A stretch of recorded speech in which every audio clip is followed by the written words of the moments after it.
तो जैसा कि हमने हमारे पिछले पार्ट में देखा था कि सभी लोग आस्था का मजाक बनाते थे क्योंकि उसके पास बिल्कुल भी मैजिक नहीं होता है, पर इसके बावजूद भी आस्था का सपना होता है विजार्ड किंग बनने का, जो कि पूरी दुनिया का स्ट्रॉन्गेस्ट मैजिशियन होता है। सभी लोग उससे बोलते हैं नहीं हो सकता आस्था, तुम कभी भी विजार्ड किंग नहीं बन सकते हो क्योंकि तुम्हारे पास तो मैजिक ही नहीं है। पर इन सब के बाद भी आस्था कभी भी गिव अप नहीं करता और मेहनत करते रहता है, और इसी मेहनत और डेडिकेशन के चलते उसे मिलती है उसकी खुद की ग्रिमवॉर्ड, जो की होती है 5 लीफ ग्रिमवॉर्ड। इसके बाद आस्था और उसका भाई यूनो कीका टाउन में आ जाते हैं, जहाँ पे उनका मैजिक नाइट एंट्रेंस एग्जाम होगा, और अगर ये पास हो गए तो ये बन जाएंगे मैजिक नाइट्स। ये दोनों कीका टाउन में घूम रहे होते हैं और आस्था जहाँ पे भी नजर घुमाता है उससे हर तरफ मैजिक ही देखने को मिलता है। पर तभी वो एक बहुत ही बड़े कैसल को देखता है जो कि विजार्ड किंग का होता है। आस्था बोलता है देखना यूनो, एक दिन ये कैसल मेरा होगा। यूनो बोलता है सोचना भी मत। आस्था बोलता है ये तो वक्त ही बताएगा कि हम दोनों में से विजार्ड किंग कौन बनेगा। इसके बाद हम देखते हैं कि आस्था, यूनो और बहुत सारे लोग एग्जाम देने आए होते हैं, और आस्था पागलों की तरह बोल रहा होता है हेलो दोस्तों, देखना मैं एक दिन विजार्ड किंग बनूंगा। और यूनो ऐसे बिहेव कर रहा होता है कि जैसे कि वो आस्था को जानता ही ना हो, ताकि उसकी बेइज्जती ना हो। आस्था और यूनो एंट्रेंस गेट पे पहुंच जाते हैं, और जब यूनो अपनी 4 लीफ ग्रिमवॉर्ड दिखाता है तो सभी लोग काफी ज्यादा हैरान हो जाते हैं, और वो लोग बोलते हैं आखिर कौन है ये बंदा, और गार्ड उसे अंदर भेज देता है। पर जब आस्था अपनी ग्रिमवॉर्ड दिखाता है तो गार्ड सोच रहा होता है कि ये कोई ग्रिमवॉर्ड है भी या नहीं, क्योंकि आस्था की ग्रिमवॉर्ड इतनी ज्यादा रेयर होती है जिसे आज तक किसी ने भी नहीं देखा था। आस्था गार्ड से बहुत रिक्वेस्ट करने लगता है और गार्ड उसे भी अंदर भेज देता है, पर एक लड़का आस्था के पीछे खड़ा होता है और वो बोलता है ये बंदा मुझे काफी फनी लग रहा है। यहाँ पे सभी लोग एंट्रेंस लॉबी में खड़े होते हैं, और जिसके पास जितना कम मैजिक होगा उसके पास उतनी ही ज्यादा मैजिकल बर्ड्स आती है, पर यूनो के पास एक भी मैजिकल बर्ड नहीं आती है। सभी लोग सोच रहे होते हैं कि कौन है ये बंदा जिसके पास 4 लीफ ग्रिमवॉर्ड भी है और कोई भी मैजिकल बर्ड उसके पास भी नहीं आ रही है, और आखिर इसके पास इतनी मैजिकल पावर कैसे है। और यूनो के ऊपर काफी लड़कियां फ्लैट भी हो जाती है, वहीं पे आस्था के ऊपर मैजिकल बर्ड्स, और सभी लोग उस पे हंस रहे होते हैं और बोल रहे होते हैं कौन है ये बंदा जिसके पीछे इतनी सारी मैजिकल बर्ड्स पड़ गई है। पर तभी आस्था एक बंदे से टकरा जाता है जो कि बहुत ही ज्यादा पावरफुल लग रहा होता है। आस्था को लगता है कि ये भी एग्जाम देने आया होगा, और वो इससे पूछता है तुम्हें लगी तो नहीं ना दोस्त। पर ये बंदा आस्था का सर पकड़कर उठा देता है और वो बोलता है तुम्हें पता भी है कि मैं कौन हूँ। और ये बंदा कोई नॉर्मल बंदा नहीं होता है, बल्कि एक मैजिक नाइट ब्लैक बुल्स का कैप्टन यामी होता है, जो कि सबसे बेकार स्क्वाड होती है। और बेचारे आस्था की पहली मुलाकात ही कैप्टन नाइट के साथ हो जाती है, और वो आस्था का सर मसलने ही वाला होता है। लेकिन तभी यामी की स्क्वाड के 2 मेंबर यहाँ पे आ जाते हैं, फिनरल और गॉर्डन। फिनरल लड़कीबाज और ठरकी होता है, वहीं पे गॉर्डन काफी शांत और अच्छा होता है। फिनरल कैप्टन यामी से कहता है आप यहाँ पे क्या कर रहे हो, जल्दी चलिए इवेंट स्टार्ट होने वाला है। यामी बोलता है मैं तो बस ऊपर जाने का रास्ता भूल गया था, और इवेंट स्टार्ट हो जाता है। यामी आस्था को छोड़कर चले जाता है, और आस्था के पास वही लड़का आता है जिसका नाम होता है, और वो आस्था से फ्रेंडशिप कर लेता है। पर तभी वहाँ पे सारे के सारे मैजिक नाइट कैप्टन आ जाते हैं। इस कैप्टन का नाम होता है विलियम, और इसकी स्क्वाड सबसे बेस्ट होती है पूरे क्लोवर किंगडम में, और यही बंदा गोल्डन डॉन्स का कैप्टन भी होता है। और सभी लोगों का सपना इसकी स्क्वाड में जाने का होता है, पर वहीं पे यामी की स्क्वाड सबसे बेकार स्क्वाड होती है पूरे क्लोवर किंगडम की। यामी जो कि ब्लैक बुल्स का कैप्टन होता है, और कोई भी इसकी स्क्वाड में नहीं जाना चाहता है। आस्था बोलता है विजार्ड किंग कहाँ है, पर सेके बोलता है इन जैसे छोटे मोटे इवेंट्स में विजार्ड किंग थोड़ी ना आएंगे, वो हमारे किंगडम के स्ट्रॉन्गेस्ट मैजिशियन है और उनके पास और भी इम्पोर्टेंट काम होते हैं। विलियम बोलता है तो चलो अब टेस्ट शुरू करते हैं, और वो अपना मैजिक यूज करता है जिससे आसमान से एक बहुत ही बड़ा पेड़ नीचे आ जाता है, और वो सभी को एक जादुई झाड़ू देता है। विलियम बोलता है ये पहला टेस्ट है और तुम्हें अपनी मैजिकल पावर से उड़ना होगा। सभी बच्चे उड़ने की कोशिश कर रहे होते हैं, और वहीं पे मैजिक नाइट कैप्टन्स उनको ऑब्जर्व कर रहे होते हैं। एंड यूनो बड़े आराम से उड़ रहा होता है और सभी कैप्टन नाइट्स को इम्प्रेस कर देता है। पर हमारा आस्था उड़ना तो बहुत दूर की बात है, वो तो कूद भी नहीं पा रहा होता है। पर तभी एक कैप्टन नीचे जाके एक लड़की को डांट रहा होता है जो कि इसकी छोटी सिस्टर होती है, और ये बंदा बोलता है तुम ये एग्जाम क्यों देने आई हो, सिल्वर फैमिली की बेइज्जती मत कराओ और चुपचाप यहाँ से घर चले जाओ, तुम ये एग्जाम पास नहीं कर पाओगी। दूसरी तरफ से के आस्था से बोलता है ट्राई करते रहो आस्था, तुम भी ये कर सकते हो। पर हम सब जानते हैं कि आस्था ये बिल्कुल भी नहीं कर सकता है क्योंकि उसके पास तो मैजिक ही नहीं है। पर इसके बाद वाले एग्जाम्स में भी आस्था की परफॉर्मेंस बहुत ही बेकार होती है। जिसके बाद विलियम बोलता है अब तुम लोगों का फाइनल एग्जाम होगा, तुम लोगों को एक एक पार्टनर चूज करना होगा जिसके साथ तुम फाइट करोगे। सेके आस्था से बोलता है चलो पार्टनर बन जाए। आस्था मान जाता है और दोनों ही तैयार हो जाते हैं लड़ने के लिए। आस्था बोलता है ऑल द बेस्ट सेके, हम दोनों ही अपना बेस्ट देंगे, और जो भी हार जाएगा वो बुरा नहीं मानेगा, और इससे हमारी दोस्ती पे भी फर्क नहीं पड़ेगा। पर तभी सेके अपना असली रूप दिखाता है और वो आस्था से बोलता है गलतफहमी मत पाल गधे। मैं तेरा कोई दोस्त वोस्त नहीं हूँ, मुझे पहले ही पता था कि ये वाला एग्जाम होगा और मैंने तुझसे इसलिए दोस्ती की ताकि मैं तुम जैसे वीक लड़कों को हरा के मैजिक नाइट बन जाऊं। और ये देखकर आस्था पूरी तरह से शॉक्ड हो जाता है क्योंकि उसे लगा था उसे उसका पहला दोस्त मिल गया है। वहीं पे दूसरे बंदे भी बोल रहे होते हैं, अरे यार सेके तो बड़ा चालाक निकला, वो आस्था को हरा के बड़े आराम से मैजिक नाइट बन जाएगा। काश आस्था ने हम लोगों को चूज किया होता ताकि हम उसे हरा के मैजिक नाइट बन जाते, क्योंकि उन्हें लग रहा होता है कि आस्था एक बहुत ही वीक और लूजर लड़का है। वहीं पे सेके हंसता और अपनी ग्रिम वॉर लेके तैयार हो जाता है। सभी कैप्टन्स को लग रहा होता है कि आस्था नहीं जीत पाएगा और फाइट स्टार्ट होती है, पर तभी आस्था अपनी तलवार निकालता है ग्रिम वॉर से और सेके के ऊपर हमला करता है और एक ही अटैक में उसकी बैंड बजा देता है। सभी लोग ये देखकर शॉक्ड रह जाते हैं कि अभी यहाँ पे हुआ क्या। यूनो भी दूर से देख के स्माइल कर रहा होता है और सभी मैजिक नाइट से देखकर शॉक्ड रह जाते हैं। आस्था अपनी तलवार को अपने कंधे पे रखता है और बोलता है, मेरा नाम याद रखना सेके, मैं वो हूँ जो बनेगा एक दिन विजार्ड किंग। इसके बाद और भी कैंडिडेट्स की फाइट होती है, पर जब यूनो की बारी आती है तो कोई भी उससे फाइट नहीं करता है क्योंकि कोई भी बंदा हारना नहीं चाहता था। लेकिन तभी यूनो के पास एक बंदा आता है जिसने पहले भी यूनो पे अटैक किया था। वो बंदा बोलता है, पिछली बार तो तुम बच गए थे पर इस बार नहीं बचोगे। जिसके बाद इन दोनों के बीच में ही काफी इंटेंस बैटल होती है, पर आखिरी में यूनो उसे हरा देता है और फाइनली ये टेस्ट यहीं पे खत्म हो जाता है। और अब सभी कैप्टन नाइट्स की बारी होती है चूज करने की कि वो किसे अपनी टीम में लेना चाहते हैं। और अगर एक से ज्यादा कैप्टन ने अपना हाथ उठा दिया तो बच्चा चूज करेगा कि वो किसकी स्क्वाड में जाना चाहता है। पर अगर किसी भी बच्चे के लिए एक भी कैप्टन ने अपना हाथ नहीं उठाया तो वो फेल हो जाएगा। काफी बच्चे फेल हो रहे होते हैं और आस्था को काफी टेंशन हो रही होती है कि कहीं वो फेल ना हो जाए। पर जब यूनो की बारी आती है तो सभी कैप्टन अपना हाथ उठा देते हैं क्योंकि वो सभी यूनो को अपनी टीम में लेना चाहते थे। अब यूनो को चूज करना होता है और वो बोलता है, मैं गोल्डन डॉन्स में जाना चाहता हूँ। और फिर बारी आती है हमारी आस्था पास्ता की। वो बहुत ही ज्यादा डरा हुआ होता है और कहता है, प्लीज गॉड कोई एक कैप्टन मेरे लिए अपना हाथ उठा दे। पर कोई भी कैप्टन अपना हाथ नहीं उठाता है, यानी कि आस्था फेल हो चुका था।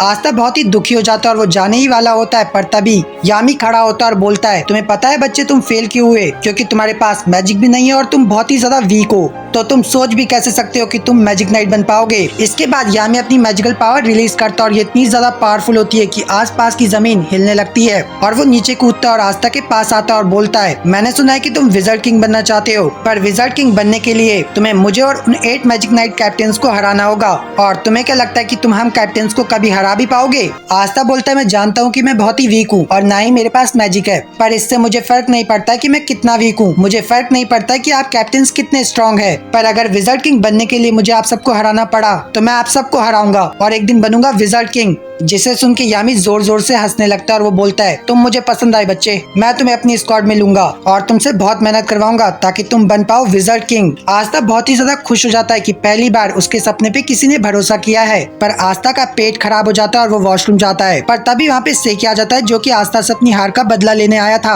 और वो अपना मैजिकल लिजर्ड आस्था के ऊपर छोड़ देता है। पर तभी यूनो आकर उस लिजर्ड को खत्म कर देता है और सेके को डरा कर बोलता है, सोचना भी मत कि तुम आस्था के बराबर हो या फिर आस्था के आसपास भी हो। आस्था मेरा राइवल है और वो सिर्फ मेरी टक्कर का है, अब चुपचाप यहाँ से दफा हो जाओ। और सेके यहाँ से चले जाता है। यामी आस्था के ऊपर काफी गुस्सा होता है क्योंकि वो बहुत देर से वॉशरूम में था। जिसके बाद फिनरल एक पोर्टल खोलता है और आस्था और यामी और फिनरल आ जाते हैं ब्लैक बुल्स के बेस पर और आस्था बहुत खुश होता है और वो जैसे ही गेट खोलता है वो एक धमाके से उठ जाता है। बेचारे आस्था की खुशी शुरू होने से पहले ही खत्म हो गई। यामी बोलता है, स्वागत है तुम्हारा ब्लैक बुल्स में। दूसरी तरफ यूनो से उसका सीनियर जिसका नाम क्लॉस होता है वो बोलता है, मुझे भरोसा नहीं हो रहा है कि तुम जैसे एक गरीब लड़के जो कि किसी रॉयल फैमिली से भी नहीं है उसको विलियम सर ने अपनी स्क्वाड में रखा है और सोचना भी मत कि तुम अपनी लाइफ यहाँ पे मजे से बिताने वाले हो। और ये कहकर वो वहाँ से चले जाता है। इधर आस्था अपने टीम मेंबर से मिलता है और वो समझ जाता है कि ये बंदे दिमाग से हिले हुए हैं। यामी बोलता है, तोड़फोड़ मचाना बंद करो, पर ये बंदा पीछे की दीवार तोड़ देता है। सभी लोग यामी को देखकर खुश हो जाते हैं। यामी सबको आस्था से इंट्रोड्यूस करवाता है।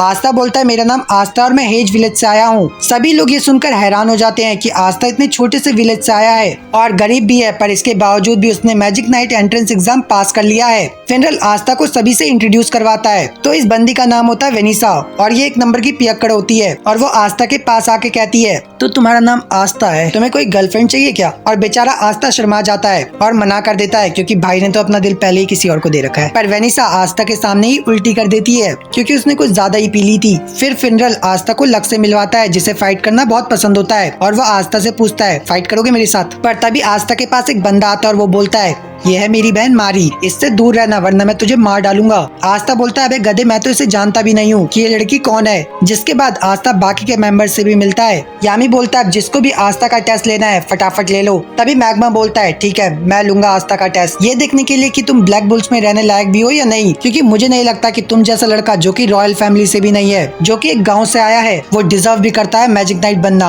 और अगर तुम मेरा टेस्ट पास कर लोगे तो तुम्हें मिलेगा ये मैजिकल रोब, जिससे तुम फाइनली एक मैजिक नाइट बन जाओगे। तो क्या चाहिए तुम्हें ये? आस्था बोलता है हाँ अभी चाहिए। फिर मैग्मा आस्था से काफी हार्ड एक्सरसाइज करवाता है, पर आस्था के लिए बच्चों का खेल होता है। पर तभी मैग्मा बोलता है अब होगा तुम्हारा फाइनल टेस्ट, मैं तुम पे अटैक करूंगा और तुम्हें मेरे अटैक से बचना होगा। और मैग्मा आस्था पे फायर बॉल फेंकना स्टार्ट कर देता है, पर आस्था उन्हें काफी इजीली डॉज कर लेता है, जिसे देखकर मैग्मा को थोड़ा गुस्सा आ जाता है और वो एक बहुत ही बड़ी फायर बॉल आस्था पे फेंकता है। आस्था उसे डॉज नहीं कर सकता था क्योंकि वो बहुत ही ज्यादा फास्ट होती है। पर तभी आस्था अपनी तलवार निकालता है ग्रिमवॉर से और सभी लोग हैरान हो जाते हैं कि ये बंदा इतनी बड़ी तलवार को कैसे यूज करेगा। और आस्था अपनी तलवार से मैग्मा के फायर बॉल को उसी की तरफ फेंक देता है, जिसे देखकर यामी काफी इम्प्रेस हो जाता है क्योंकि न सिर्फ आस्था अपनी तलवार से किसी भी मैजिक को कट कर सकता है, पर साथ ही मैजिक अटैक्स को रिफ्लेक्ट भी कर सकता है। सभी लोग समझ जाते हैं कि आस्था इस स्क्वाड में रहना डिजर्व करता है। मैग्मा भी आस्था को अप्रिशिएट करता है और बोलता है माफ करना मुझे, मैंने कहा था ना कि तुम छोटे से गांव से आए हो, पर असल में मैं तुम्हारे गांव के बगल वाले गांव से आया हूँ। और आस्था पूरी तरह से शॉक्ड रह जाता है। सभी लोग आस्था की तारीफ करने लगते हैं। चार्मी भी आस्था को केक देती है और यहाँ पे आस्था की दोस्ती जाती है सभी से। पर एक लड़की आस्था को दूर से देख रही होती है और उसके ऊपर काफी गुस्सा हो रही होती है। पर तभी आस्था को मिलता है उसका रोब, जिसका मतलब अब आस्था बन गया है मैजिक नाइट और अब यहाँ से आस्था की असली लाइफ स्टार्ट होती है। मैग्मा आस्था को उसका रूम दिखाता है और कहता है माफ करना यही एक बेकार सा रूम खाली है। पर आस्था खुशी के मारे रोने लगता है। मैग्मा बोलता है तुम्हें ये कमरा सच में पसंद आया? आस्था बोलता है हाँ मुझे पसंद आया, चर्च में तो हम इससे भी छोटे कमरे में सोते थे। आस्था अपने कमरे की सफाई करने लगता है, जिसके बाद आस्था और यूनो एक एक लेटर चर्च भेजते हैं ये बताने के लिए कि वो पास हो गए हैं। यूनो का लेटर देखकर सभी लोग खुश हो जाते हैं और पार्टी की तैयारी करने लगते हैं। पर आस्था की हैंडराइटिंग इतनी बेकार होती है कि कोई भी समझ नहीं पा रहा होता है कि उसने क्या लिखा है। फादर बोलते हैं देखो जरा कब तक वापस आ रहा है वो, क्योंकि वो पास तो नहीं हुआ होगा। पर सिस्टर लिली कहती है वो पास हो गया, जिसे सुनकर सभी लोग हैरान हो जाते हैं कि आस्था कैसे पास हो गया। सभी लोग खुश हो जाते हैं पर फादर थोड़े उदास हो जाते हैं कि अब आस्था उनके पास नहीं आएगा। सुबह सुबह आस्था उठता और अपना रोब पहनता और वो जैसे ही अपने कमरे से बाहर निकलता है दीवार से टकरा जाता है। तभी वहाँ पे मैग्मा आता है और बोलता है तुम ठीक तो हो ना बच्चे? आस्था बोलता है हाँ मैं ठीक हूँ, पर आज अचानक से ये यहाँ पे कैसे आ गया, कल तो नहीं था। मैग्मा बोलता है असल में ये बेस अपने आप शेप बदलता है, जैसे कि कल हम दूसरे फ्लोर पे थे और आज चौथे फ्लोर पे है, कुछ दिनों में तुम्हें भी इसकी आदत लग जाएगी। मैग्मा आस्था को पूरा बेस घुमाता है और साथ ही वो यामी के पेट्स के पास भी जाते हैं जो की बेसमेंट में लॉक होते हैं। मैग्मा बोलता है तो ठीक है आस्था, मुझे बड़ा बुरा लग रहा है बट अब से इनकी देखभाल तुम करोगे, इनका अच्छे से ख्याल रखना, यामी सर तुम्हें छोड़ेंगे नहीं अगर इन्हें कुछ भी हो गया तो। आस्था पेट्स को खाना खिलाता है पर पेट आस्था को ही खा जाते हैं। आस्था और मैग्मा हॉल में रेस लगा रहे होते हैं, पर तभी वही लड़की आती है जो कि कल आस्था को देख रही थी और इसका नाम होता है नोएल और ये भी ब्लैक बुल्स की एक मेंबर होती है। मैग्मा बोलता है आस्था इसने भी तुम्हारी तरह कल ही ब्लैक बुल्स को ज्वाइन किया है। आस्था उससे हैंडशेक करने जाता है पर नोएल आस्था से हैंडशेक करने से मना कर देती है और कहती है अबे गधे किसने तुझे परमिशन दी मुझसे बात करने की, जिसे सुन के आस्था को गुस्सा आ जाता है। ये लड़की बोलती है मैं हूँ नोएल सिल्वा। आस्था बोलता है गधा किसे बोल रही हो तुम यहाँ पे कोई रॉयल नहीं हो, तुम भी मेरी तरह ब्लैक बुल्स की मेंबर हो, हम दोनों ही टीममेट्स हैं। पर तभी नोएल एक मैजिकल अटैक करती है आस्था पे, पर वो अटैक आस्था की जगह मैग्मा को लग जाता है। मैग्मा बोलता है मुझे क्यों मारा, मैंने तो कुछ किया भी नहीं, इसलिए क्योंकि तुम मुझे पसंद नहीं हो। मैग्मा बोलता है क्या बोल रही हो तुम्हें पता है ना कि मैं तुम्हारा सीनियर हूँ, तुम्हें पता नहीं है कि अपने सीनियर से कैसे बात करते हैं, और अगर तुम्हें ब्लैक बुल्स में रहना है तो तुम्हें अपने सीनियर की रिस्पेक्ट करनी होगी। नोएल बोलती है मैं खुद नहीं आना चाहती थी और वो उस रोप को वहीं पे फेंक के चली जाती है। आस्था गार्डन में घूम रहा होता है पर तभी उसके ऊपर एक अटैक लगता है। आस्था बोलता है अबे ये कहाँ से आया, और वो जाके देखता है कि नोएल प्रैक्टिस कर रही होती है, पर नोएल कितनी भी प्रैक्टिस कर ले उसका निशाना सही नहीं लग रहा होता है और वो उसकी फैमिली में सबसे ज्यादा वीक थी और जब वो पैदा हुई तभी उसकी मॉम की डेथ हो गई थी और इसीलिए उसके बड़े भाई बहन उससे बहुत ज्यादा नफरत करते थे। पर नोएल आस्था को देख लेती है और उसे लगता है कि वो भी बाकियों की तरह उसका मजाक बनाएगा। नोएल आस्था पे अटैक करती है पर उसका अटैक उसी पे लग जाता है और नोएल एक रॉयल फैमिली से होती है इसलिए उसके पास बहुत ज्यादा माना होता है और यहाँ पे वो अपने मैजिक के अंदर ही फंस जाती है। सभी लोग बाहर आके देखते हैं कि नोएल खुद के ही बहुत ज्यादा स्ट्रॉन्ग मैजिक में फंस गई है। फिनरल बोलता है हमें जल्दी ही कुछ करना होगा वरना नोएल की जान भी जा सकती है। यामी बोलता है हम कुछ भी नहीं कर सकते हैं क्योंकि अगर हमने कुछ किया तो नोएल भी हर्ट हो सकती है, अब तो बस वही कुछ कर सकता है। फिनरल बोलता है कौन, और तभी नोएल के अटैक से आस्था उड़ के यामी के हाथ में आ जाता है। यामी बोलता है बहुत ही सही टाइमिंग पे आए हो, मैं तुम्हें ही याद कर रहा था, तो आप ऊपर जाओ और उस मैजिक को खत्म कर दो। आस्था कहता है वो तो ठीक है पर मैं वहाँ जाऊंगा कैसे। यामी उसे नोएल की तरफ तरफ फेंकता है और कहता है ऐसे। आस्था अपनी तलवार से नोएल के मैजिक को नलीफाई कर देता है और वो दोनों नीचे गिरने लगते हैं, पर फेनरल अपने मैजिक से उन्हें बचा लेता है। यामी जोर जोर से हंसने लगता है और कहता है सच में बच्चे तुम मुझे बहुत पसंद हो। नोएल को भी होश आ जाता है और उसे लगता है कि आस्था भी सबकी तरह उसका मजाक उड़ाएगा, पर आस्था उसके पास आके उसकी तारीफ करने लगता है कि मुझे तो पता ही नहीं था कि तुम्हारे पास इतना सारा माना है, और अगर तुम अपने मैजिक को सही से कंट्रोल करना सीख गई तो तुम बहुत ही ज्यादा स्ट्रांग बन जाओगी।